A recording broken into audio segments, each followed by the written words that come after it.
tarda, pero sí. Gracias. Hola, hermanos, Dios les bendiga. Qué gusto verlos, qué gusto estar aquí en esta mañana dándole la honra y la gloria a Dios. En la mañana cuando me desperté, el primer canto que vino a mi mente fue de A tus pies.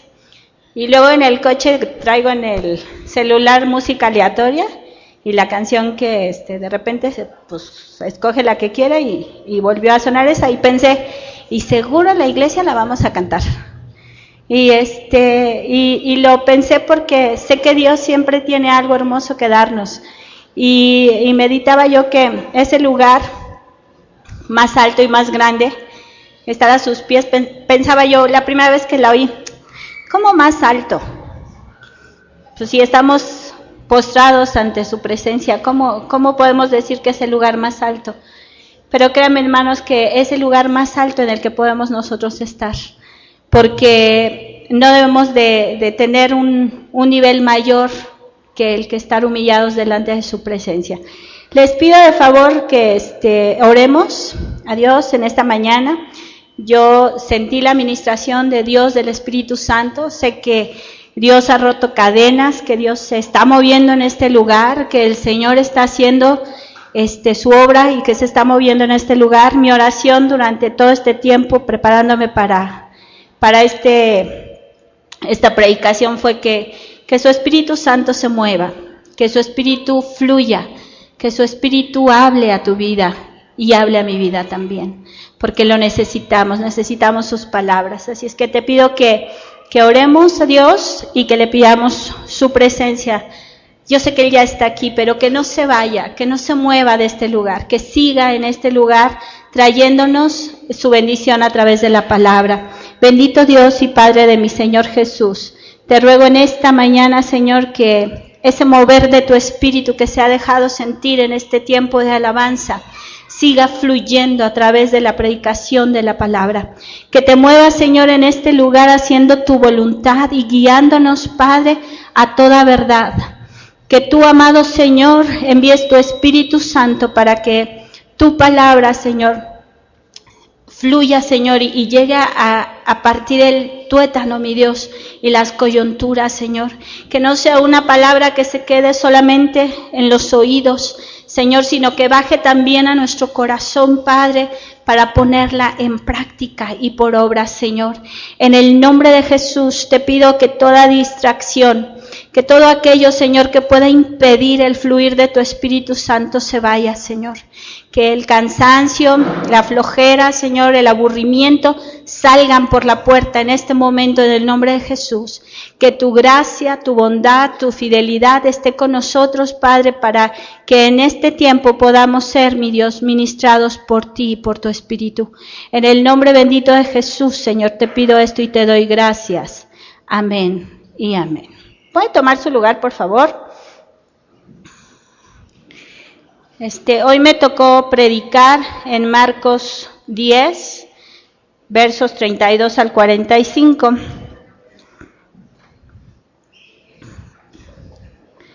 Marcos 10, versos 32 al 45.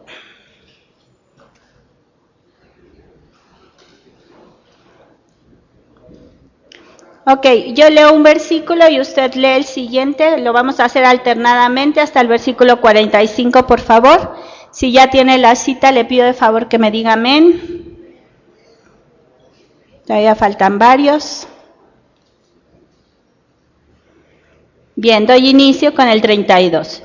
Iban por el camino subiendo a Jerusalén, y Jesús iba adelante, y ellos se asombraron y le seguían con miedo. Entonces, volviendo a tomar los 12 aparte, les comenzó a decir las cosas que le habían de acontecer.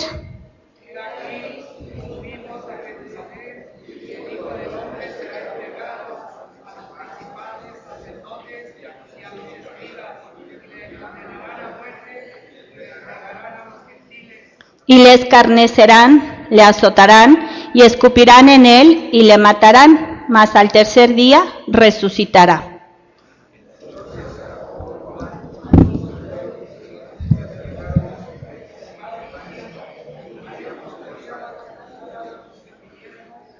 Él les dijo, ¿qué queréis que os haga?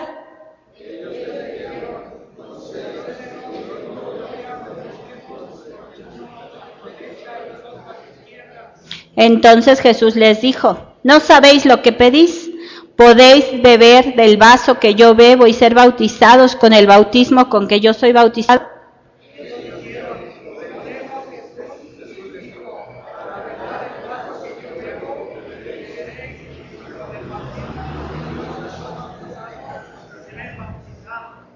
Pero el sentaros a mi derecha y a mi izquierda no es mío darlo, sino a aquellos para quienes está preparado.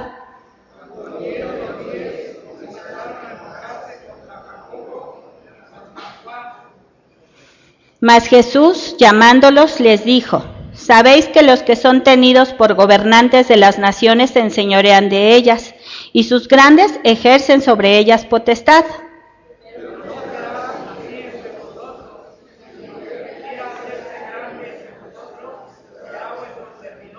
Y el que de vosotros quiera ser el primero, será siervo de todos y todos juntos, porque el Hijo del Hombre no vino para ser servido, sino para servir y para dar su vida en rescate por muchos. Entonces, el título de la predicación es La petición de Jacobo y Juan. Como padres de familia, ¿verdad? Hemos recibido peticiones de nuestros hijos. Mamá, ¿me compras lo que te voy a pedir? Antes de que nos digan, ¿verdad? Ya quieren asegurar que les vamos a dar lo que nos pidan. Y aquí Jacobo y Juan, ¿verdad? Vienen delante del Señor con esa petición. Y vamos a estar el día de hoy analizando esto. ¿Quiénes eran Jacobo y Juan? Bueno, pues Jacobo fue uno de los 12 discípulos de Jesús, junto con sus hermanos Juan y con Pedro. Formó parte Jacobo fue uno de los 12 discípulos de Jesús. Junto con su hermano Juan y con Pedro, formó parte del grupo exclusivo dentro de los 12 más cercanos al Señor. Fue testigo de eventos importantes como la transfiguración de Jesús y fue el primer apóstol que murió por el Evangelio a manos de Herodes. Entonces, recordemos, ¿verdad?, que no eran solo 12 los que seguían a Jesús, en algunas ocasiones se menciona 70, ¿verdad?, el número de 70 personas que los seguían, pero de esos 70 había 12, ¿verdad?, que era con los que viajaba más generalmente y más entrañablemente, pero aún de esos 12 había 3, y esos 3, ¿verdad?, fueron testigos de la resucitación de la hija de Jairo, fueron testigos de la transfiguración, fueron llamados para estar con él en Getsemaní, en el tiempo de la oración de la muerte de Jesús, y entonces ellos 3, ¿verdad?, Jacobo es uno de esos 3 íntimos apóstoles de Jesús. El apóstol Juan dice que fue uno de los más cercanos a Jesús. Recordemos, ¿verdad?, que es conocido como el discípulo amado, ¿verdad? Él fue testigo, cuando fue testigo de uno de los milagros del Señor, él decidió dejarlo todo para seguirle. Realmente amaba al Señor y dedicó su vida para predicar sobre el amor de Dios. Como los demás apóstoles, sufrió mucho bajo las persecuciones de su tiempo, pero Dios lo acompañó hasta su vejez. Sin duda, Juan conocía a Jesús. Pero no fue hasta que vio el milagro de la pesca que decidió seguirlo. En algunas lecturas que estuve haciendo en referencia a estos 2 discípulos, decía que se considera por la tradición que tanto Juan como Jacobo eran primos del Señor Jesús, que Salomé, su madre, era hermana de María. Es lo que dice la tradición, no lo dice la Biblia. Sí menciona la Biblia a Salomé y que estaba con María en varias ocasiones. Y entonces, pero la tradición o la historia, ¿verdad?, de otras fuentes sugieren que tanto Juan como Jacobo eran primos del Señor Jesús. Entonces, pues sí lo conocían. Pero, pues, dice que Juan, hasta el momento en que ve ese milagro, ¿verdad?, de la pesca milagrosa, es que decide seguir al Señor, ¿verdad? Y entonces también jala a Jacobo y van pasando por el camino, y también Jesús llama a Andrés y a Simón, posteriormente llamado Pedro. En esta mañana quiero que hagamos un análisis de este pasaje. Está un poquito largo el pasaje, pero vamos a centrarnos en algunas preguntas que voy a estar haciendo durante el servicio. Quiero que en su mente usted esté participando, que esté pensando y que esté meditando en estas preguntas que van a estar apareciendo a lo largo de esta predicación o esta enseñanza. Pues vemos, ¿verdad?, como eventos importantes, pues que Jesús está declarándoles lo que ocurrirá en el futuro inmediato. La semana pasada nuestro hermano Luis nos hablaba de ese evento donde el joven rico se va entristecido, ¿verdad?, porque no quiere dejar sus riquezas, ama más sus riquezas y no las quiere dejar. Y se va entristecido, y entonces dice ahí, ¿verdad?, que los apóstoles le seguían con miedo porque ellos se preguntaban, bueno, pues entonces, ¿quién va a entrar en el reino de los cielos? Y entonces lo dejaron ir allá adelantito y pues él iba atrasito, ellos iban hacia atrasito, ¿verdad? Como que pues, híjole, ¿y ahora quién va a entrar en el reino de los cielos? Están con temor. Y él les dice, los acerca, ¿verdad? Los llama y les dice, ¿saben qué? Que me va a pasar esto, voy a ser aprendido, me van a lastimar, me van a escarnecer, me van a azotar y me van a crucificar, pero yo al tercer día voy a resucitar, les dice Jesús. Y entonces los discípulos inmediatamente se pusieron a llorar, dice, ¿no? ¿En qué empezaron a pensar? ¿Y ahora? ¿Quién va a ser el que se va a sentar a la derecha y quién se va a sentar a la izquierda? ¿Y quién va a ser el primero en su reino? ¿Y a quién le va a dar Jesús autoridad? Ya me imagino, y Judas el tesorero, no, pues yo voy a ser el secretario de Hacienda. Ya estaban ahí apuntándose, ¿verdad? Y repartiendo. No estaban preocupados por lo que Jesús les acababa de decir, ni entristecidos siquiera. Les acababa de decir que lo iban a matar, que lo iban a escarnecer, que lo iban a azotar. Y ellos están pensando en otra cosa totalmente. Entonces uno se pregunta, bueno, ¿y por qué han estado siguiendo a Jesús todo este tiempo? Si pensamos en que Juan comenzó a seguirlo por los milagros, por el milagro que vio y por esa pesca milagrosa, él era pescador. Él ha de haber dicho, ay, aquí hay negocio, aquí la voy a armar, porque estos milagros van a permitir que yo sea tan eficiente como mi padre que tiene sus jornaleros. Entonces, ellos, ¿verdad?, comienzan a pensar, ya, pues ya lo hemos seguido, ya 3 años, ya estamos con él y pues seguro, ¿verdad?, que va a venir algo. Y otra pregunta que tenemos que analizar en este pasaje es también si Jesús les puede dar lo que ellos solicitan. ¿Tendrá Jesús la capacidad de dárselos? ¿Qué les dijo Jesús? Subimos a Jerusalén y el Hijo del Hombre será entregado a los principales sacerdotes y a los escribas, y les condenarán a muerte y le entregarán a los gentiles y le escarnecerán, le azotarán y escupirán en él y le matarán, mas al tercer día resucitará. Pues obviamente esa palabra se cumplió y ellos yo creo que no lo entendían. Recordemos, ¿verdad?, que el pueblo judío había sido un pueblo de guerra, un pueblo de ganar batallas, un pueblo de ir de victoria en victoria, un pueblo que cuando oraba al Señor, el Señor respondía y que traía, ¿verdad?, victoria sobre sus enemigos. Cuando ellos pensaban en el Mesías, pues ellos no pensaban en un rey sentado en un burrito entrando por la ciudad. No pensaban en un hombre que traería paz al corazón de las personas. No pensaban en un Dios que iba a ir a morir en una cruz del Calvario. Yo creo que cuando Jesús les dijo esto, pues ellos pues no entendieron, no comprendieron de lo que les estaba hablando el Señor Jesús. No entendían en su mente cómo iba a pasar eso. Si Él era el Mesías, pues iban a venir cosas grandes, iba a venir, iba a guerrear, iba a ganarle a los romanos, y ahora el imperio iba a ser israelita y los romanos iban a estar subyugados a los pies de Israel porque eran los hijos del Rey de Reyes, ¿verdad? Entonces, ellos no comprendieron esta palabra que Jesús les estaba diciendo. Y entonces ellos estaban pensando, bueno, ¿y entonces quién va a ser el principal? Ya habían tenido por ahí un evento, ¿verdad? Donde Pedro le dijo al Señor, voy a orar para que tu fe no falte porque me vas a negar. Y ya vuelto, confirmas a tus hermanos. Y entonces Juan y Jacobo dijeron, Pedro le va a negar. A ver, ¿qué nos va a repartir a nosotros el Señor? Y entonces ellos comienzan, ¿verdad?, a cavilar en su corazón, ir y hacerle esta petición al Señor Jesús. Juan y Jacobo, ¿verdad?, se acercan aparte, ¿verdad?, así sin que los demás oigan, así en secretito. Señor, queremos que nos hagas lo que te vamos a pedir.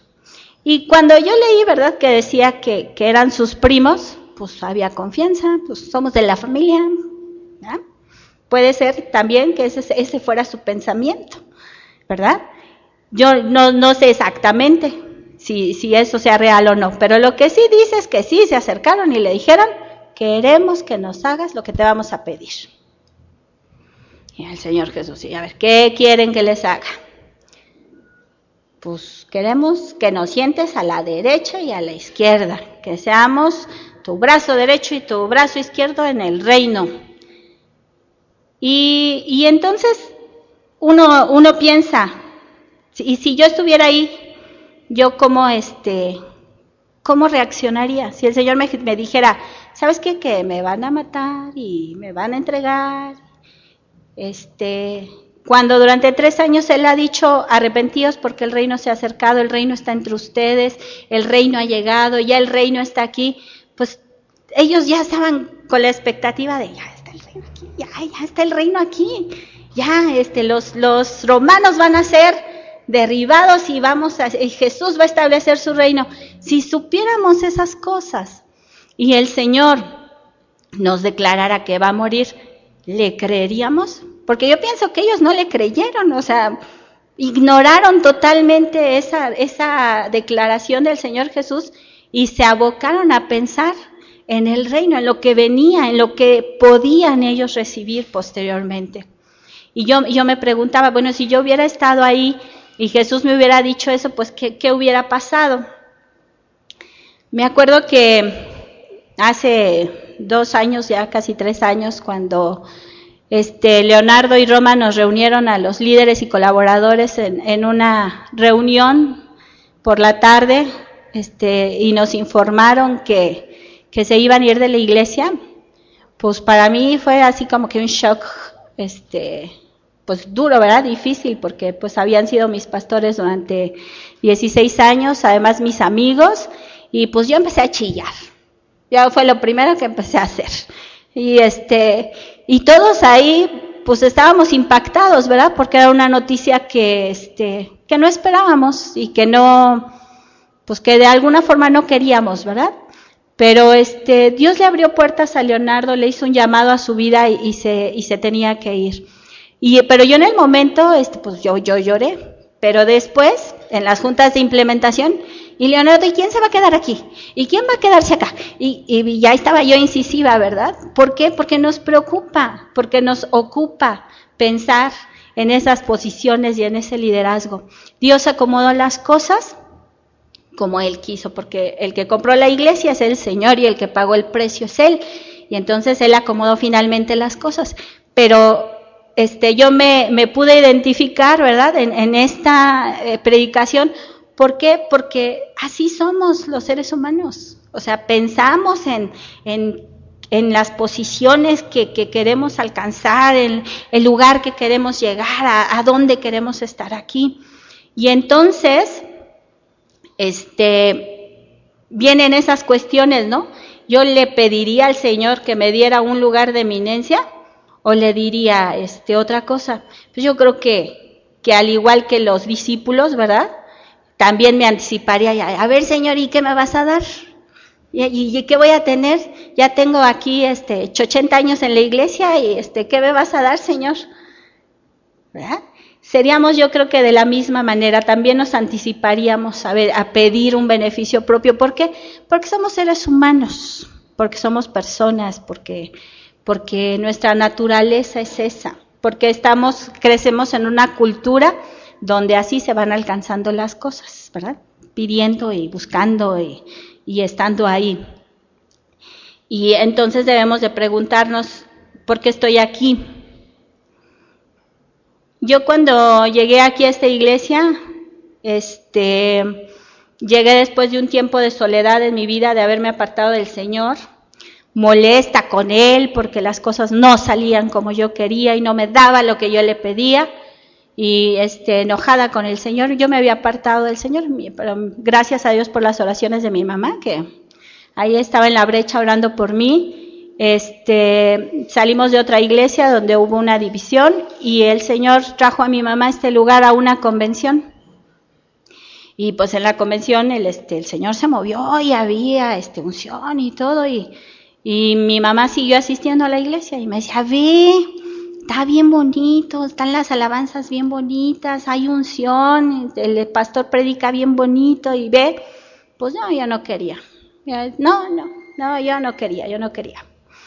Y cuando llegué aquí, finalmente, ¿verdad? Para que ya no me estuviera molestando, porque es la verdad, por eso vine, para que ya no me estuviera diciendo todos los domingos, pues vine y me acuerdo que estaba sentada en esta hilera de bancas y vino un predicador invitado, que por eso era que me insistía mi mamá, es que viene un predicador invitado, ni me acuerdo cómo se llama el predicador. Pero comenzaron las alabanzas y yo ya estaba llore y llore. Y yo estaba bien enojada porque ¿por qué estaba llorando así? Yo venía a fuerzas aquí, bueno. Y entonces ya pasó, ¿no? Y todas las alabanzas contra mi voluntad lloré. Y terminaron las alabanzas y entonces comenzó el predicador a hablar. Y su predicación fue precisa y maciza. Y entonces, pues mi corazón se contristó, ¿verdad? Por el pecado que había en mi vida y por haberme alejado del Señor. Y entendí que yo no debía de estar en una iglesia por las personas o por el predicador o por el líder, sino porque Jesús había pagado por mí. Y ese día me arrepentí y luego el predicador empezó a decir que Dios nos había dado un llamado, que Dios había dado un llamado a ciertas personas y que Él iba a llamar a las personas que pasaran al frente. Y yo que me agarro de la silla, que me siento y que no me quiero mover. Y todos, Él empezó a pedir que pasaran al frente y pues empezaron varios a pasar al frente y yo no me movía. Yo sabía que tenía que pasar, en mi corazón había un fuego que ardía, pero yo no me quería mover de mi lugar. Y el Señor, en su misericordia, ¿verdad?, dijo el predicador, hay todavía personas que no han pasado y voy a pasar por ellas a su lugar. Y yo, si yo no quería pasar. Y el Señor me dijo a mi vida que había un llamado especial para mí. Y yo le dije, Señor, pero pues yo vengo del pecado y ¿cómo? O sea, no soy digna, Dios. Yo no me sentía digna. Yo no me sentía con esa capacidad de poderle servir, de poder hacer su voluntad. No podía. ¿Cómo yo? ¿Por qué a mí?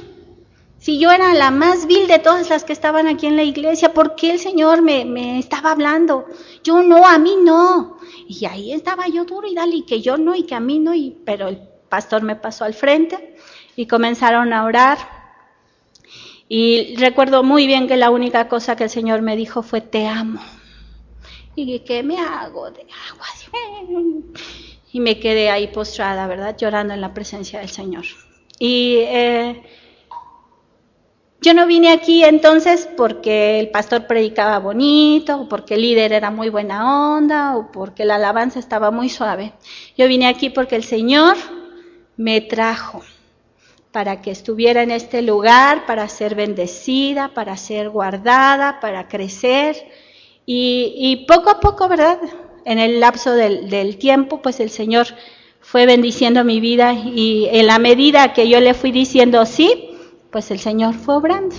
Porque yo quiero decirte, hermano, que no es a fuerzas. O sea, El Señor no te va a poner a trabajar a fuerzas, ni te va a obligar, ni nada. Esa es tu voluntad. Aun cuando el predicador haya ido a mi lugar y me haya señalado, pues yo pude no haber pasado. Pude haber dicho, no, yo dije que no me paro y no me paro. Pero Dios tocó mi corazón y me paré. Entonces, yo estoy aquí porque el deseo de mi corazón es servir al Señor. Porque el deseo de mi corazón es que pueda ser útil en sus manos. Que lo que Él quiera hacer en mi vida, lo pueda Él hacer. Yo no quiero, ni pretendo, ni anhelo ser pastor y ser acá la eminencia, no. Yo quiero servir al Señor como Él quiera, donde Él quiera, como Él quiera usarme. Y yo quiero que tú te lo preguntes también. ¿Cuál es el deseo de tu corazón? ¿Quieres servir al Señor? ¿Estás aquí por el pastor, por los líderes? ¿Estás aquí porque las alabanzas están muy bonitas, porque el Señor se mueve? ¿O estás aquí porque amas al Señor Jesús y le quieres servir? ¿Estás aquí porque te gusta venir a calentar la banca todos los domingos y estar a gusto aquí en la iglesia sin que se te exija nada? ¿Por qué estás aquí? Es algo que debemos de preocuparnos en pensar y en meditar en nuestra vida. El reino descrito por Jesús revela que la grandeza dentro de este reino no se consigue como en el mundo, porque tienes palancas, porque eres el primo, porque eres el amigo, porque eres el compadre, porque tienes mucha capacidad y lo puedes hacer, sino porque el que quiere ser importante en este reino, ¿verdad? Dice que tiene que ser servidor de todos. Ese quiere ser, el servidor de todos. El que quiere ser grande en este reino, entonces debe de aprender a servir a todos. En la mañana venía yo platicando mi esposo me venía preguntando de la clase, porque él está arriba dando una clase también, y me venía preguntando acerca de la clase que iba a dar del perdón. Y una de las cosas que yo le decía es que este reino parece el reino del revés. No es como yo quiero, no es como a mí me gusta, no es bajo mis términos, sino como el Señor quiere, bajo los términos del Señor. Y si quieres tener eminencia, entonces tienes que aprender a servir, para que el Señor, de Él, sea del que venga el reconocimiento, y que cuando estemos, ¿verdad?, allá llegando a su presencia, sea que seamos arrebatados o que muramos y vayamos a su presencia, pues seamos reconocidos por Él y que nos diga, sí, buen siervo y fiel, entra en el gozo de tu Señor. Que los dones que Dios nos ha dado, que si yo sé barrer muy bien, pues barra muy bien la iglesia. Que si yo sé pintar, pues venga y pinte la iglesia. Que yo les sirva al Señor. Que si yo sé cocinar muy rico, les cocine rico a mi familia, porque ellos son mi principal ministerio, mi familia. Ahora otra pregunta que nos tenemos que hacer. Estoy aquí en la iglesia y sirvo. ¿Voy a obtener lo que quiero? ¿El Señor me va a dar lo que quiero? Los discípulos se encontraban en un momento decisivo, pues ya el Señor les dijo, ya me van a matar y voy a resucitar. A lo mejor ellos pensaban, no, pues cuando resucite se va a establecer el reino, este reino mesiánico y las cosas van a cambiar. Y entonces también recordemos, ¿verdad?, que en la semana pasada nos decía Luis que los discípulos le dicen al Señor Jesús, oye, pues dejamos todo, ¿qué vamos a recibir? Ya el muchacho no quiso, el joven rico no quiso vender lo que tenía y no quiso venir en pos de ti, pero nosotros dejamos a la suegra, a la esposa, ya las dejamos allá. ¿Qué vamos a recibir excepto la suegra?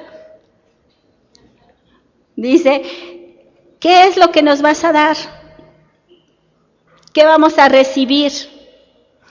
Pues por principio de cuentas, el Señor Jesús en varias ocasiones les dijo, yo he venido para que tengan vida y para que la vivan en abundancia, para que la tengan en abundancia.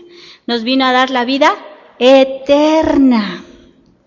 El Señor Jesús, primeramente, ¿verdad?, nos dice que busquemos su reino y su justicia y que todo será añadido. ¿Qué es buscar el reino de Dios? Pues que se establezca aquí en la tierra. Hablar con las personas, hablar con la gente que te rodea, decirle a tu amigo, a tu familiar, a tu vecino, a tu primo, al amigo, a las personas, decirles que hay un reino que se quiere establecer en el corazón de las personas. Este reino, ¿verdad?, dice que si nosotros nos ocupamos de hacer lo que Jesús quiere, Él se va a ocupar de añadir las cosas que necesitamos. Entonces debemos de estar conscientes y confiados en que el Señor se va a hacer cargo de todas las cosas que nosotros necesitamos. Hay un salmo que me gusta mucho que dice: joven fui y envejecido, y no he visto justo desamparado, ni a su simiente que me niegue pan. Tengo 30 años, este año cumplo en el Señor, y les puedo decir que hubo momentos bien difíciles en mi vida, muy, muy duros, muy difíciles, en que no teníamos ni un frijol en la alacena, ni un peso en el monedero, y sin embargo nunca nos hizo falta nada, porque el Señor así es. Él suple lo que necesitamos, Él nos da lo que necesitamos, siempre que nosotros tengamos confianza en Él. Entonces, ¿es correcto esperar recibir lo que queremos? Pues sí. ¿Por qué? Porque Dios no les dijo: ¡ay, malditos! Nomás están pensando en qué les voy a dar, nomás me están siguiendo porque yo voy a ser el rey. No les dijo eso. ¿Por qué no les dijo eso? Les dijo: no saben lo que piden. ¿Acaso van a poder sufrir lo que yo voy a sufrir, pasar por lo que yo voy a pasar? No saben lo que están pidiendo. Dice: pero no está en mí darlo. ¿De quién viene? Del Padre. Él ya lo tiene preparado para cada quien. Entonces, sí está correcto esperar recibir. Y sí es correcto pedirle al Señor, porque el Señor dijo: hasta ahora nada habéis pedido en mi nombre, mas ahora pedid todo lo que os quiera que os haga y os será hecho. ¿Por qué? Porque Él venció, porque Él tiene la victoria, porque ahora el acusador de nuestros hermanos se tiene que quedar callado porque Jesús ya venció. Él ya venció y Él está ahí intercediendo por nosotros a la diestra del Padre como un abogado fiel y justo para darnos las cosas que pidamos. Sí, sabemos, ¿verdad?, que tiene que ser conforme a su voluntad y sabemos que tenemos que buscar su voluntad primeramente para que las cosas sean hechas, pero sí es correcto esperar del Señor. Hoy oímos, ¿verdad?, que hay una corriente muy fuerte de pídele casa, pídele coche, pídele. Y no es que Dios no quiera darnos esas cosas y no es que esté mal pedir esas cosas. Pero yo leí el otro día, oí la entrevista que le hacían a un actor, a Denzel Washington, y le decían: oye, pero pues tú tienes esto, y el otro dice: sí, pero eso no es importante, porque el Señor cuando vaya a su presencia no me va a decir: ¿qué marca de coche usabas? ¿En qué casa vivías? ¿Dónde estaba la colonia? ¿Y qué ropa usabas? Sino que el Señor me va a decir: bueno, y todas esas cosas que tenías, ¿qué hiciste con ellas? ¿A quién ayudaste? ¿A quién vestiste? ¿A quién llevaste? ¿A quién acompañaste? ¿A quién hospedaste? Las cosas entonces importantes que esperamos recibir del Señor, Él nos las va a dar. Dice Proverbios, ¿verdad? El rey Salomón pregunta, le dice al Señor: no me des mucho para que no me olvide de ti y diga yo: ay, ya tengo todo lo que necesitaba, ya no necesito a Dios. Pero tampoco dice: me empobrezcas para que no reniegue de ti, ¿verdad?, y te maldiga. Dios se hace cargo de las cosas que necesitamos y es bueno pedirlas porque Dios nos las quiere dar.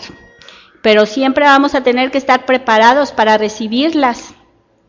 El Señor va a llevarnos en preparación para que podamos recibir esas cosas que Él tiene que darnos.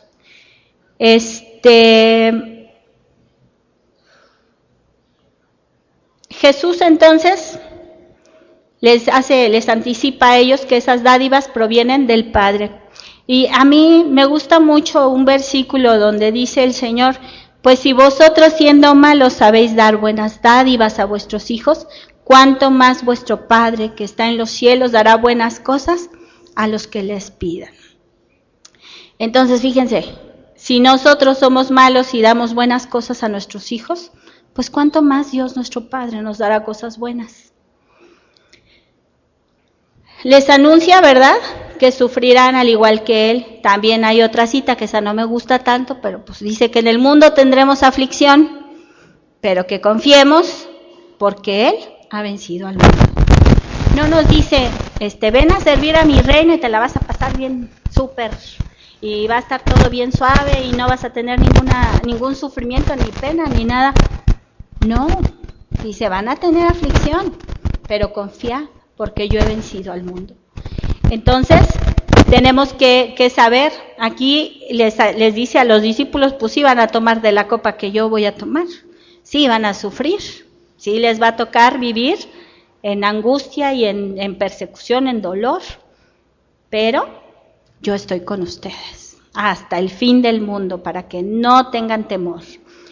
Él establece la forma en que debe funcionar el liderazgo en el reino de Dios en este pasaje. Dice aquí, el que quiera ser primero, se tiene que hacer el siervo de todos. Así es que no crean que ay, acá. Primeramente, dice, en mi reino las cosas no son como aquí en la tierra.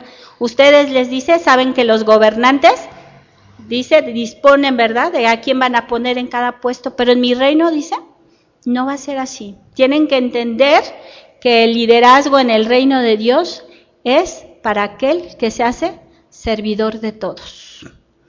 Y además dice que el que quiera ser el primero, tiene que ser el siervo de todos. Así es que, hermanos, entendamos, ¿verdad?, lo que el Señor nos quiere decir hoy a nuestras vidas. Yo espero en Dios, ¿verdad?, que en mi vida y lo que el Señor me reste, pueda yo ser útil y sierva de Él y que realmente pueda ser la persona que Él y luego digo, pues tanto así como de que Él quiera, de que Él espere, de que Él esté ahí diciendo, va a hacer esto y va a hacer lo otro y va a hacer que quiero que seas así, o que nos ponga un estándar. Pues en realidad el Señor no es así, porque si eso hubiera sido, bueno, para que seas salvo, primero vas a tener que seguir estos pasos y ya después vienes y ya yo te perdono.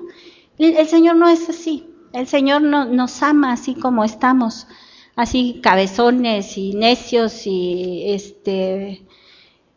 necios y burros y así como estamos. El Señor nos quiere, nos ama y nos llamó. Así como estaba yo, sucia, pecadora, lejos de su palabra, lejos de su camino, así el Señor me llamó.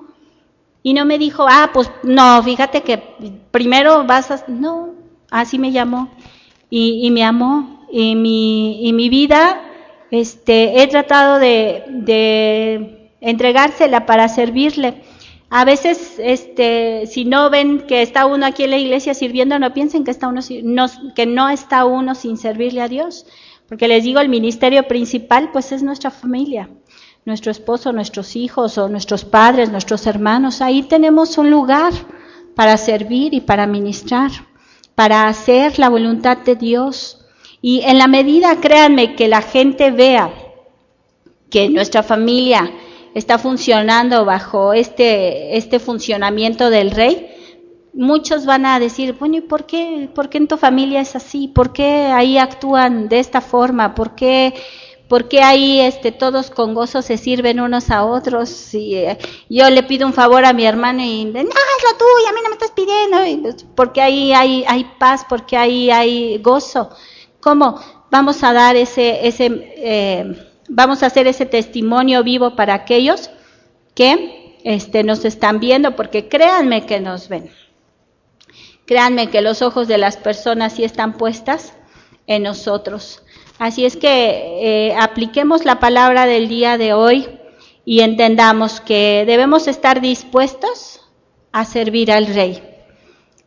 No estemos sentados esperando que se nos dé un lugar de liderazgo, que ya sea yo el pastor de la iglesia, que yo sea la maestra, que yo sea el que preside, el que canta las alabanzas, sino esperemos estar sirviendo al Señor en lo poco, porque entonces el Señor dice que nos va a poner en lo mucho.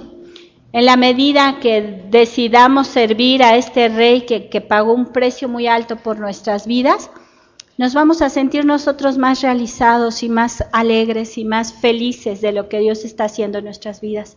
Vamos a poder cambiar. ¿Por qué? Porque estamos sirviendo a un Rey justo y a un Rey bueno, que nos va a dar las cosas que queremos.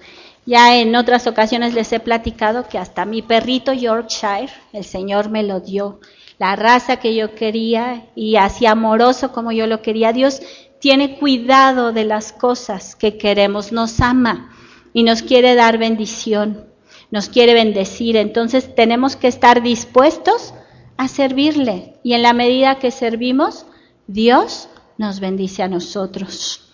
Tenemos que estar esperando en Él, porque Dios tiene más bendiciones que darnos que nosotros que pedirle. A veces el Señor no nos da lo que queremos, pero siempre nos da lo que necesitamos.